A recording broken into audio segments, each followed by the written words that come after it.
Hello and welcome to a video of my studio space. It's nestled at the top of our house in the attic and gets very beautiful light all day long when the sun's shining, which makes it perfect for reading, writing, drawing, or simply staring out of the window at the jackdaws on the roof opposite.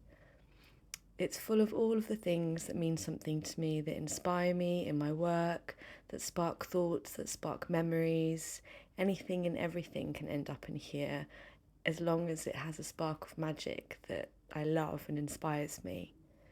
My partner is a sound recordist and engineer, and he also plays guitar and bass, so that's hanging in there as well.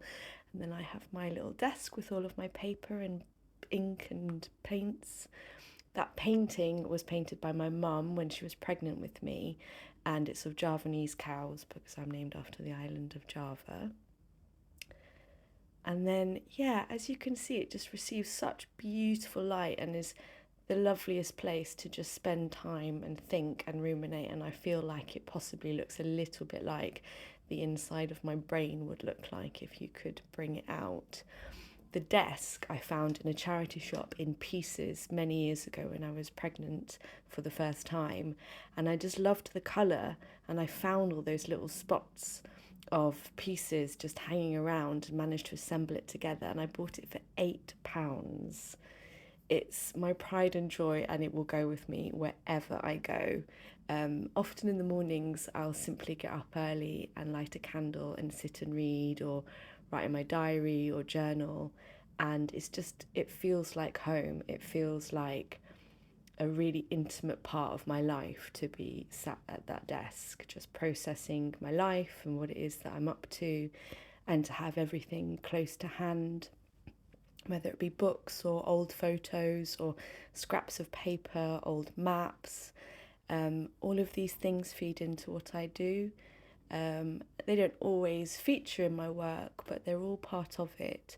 I find so much joy and interest in objects and the history of objects, and imagining where all of these pieces have come from and what adventures they've been on already. So it definitely feeds my mind and my soul. And as you can see up actually on the left hand side of the desk, I have a wall where I stick up little, quotes or things, intentions that I really want to set for the rest of the year, just to remind myself, really. And the rug was a gift from someone, I think. It's so pretty.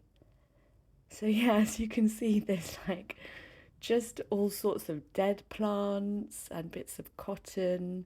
And then on my bookshelves, I've got all my old drawing pads and then lots of books from when I was little.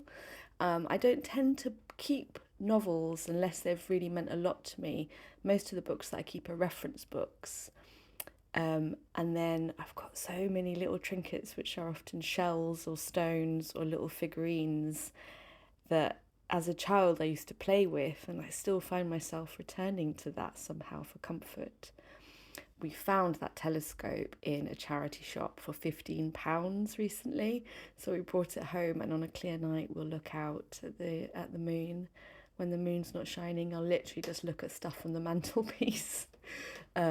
Old things that were once my mum's or my grandmother's, or I've found in charity shops and collected along the way.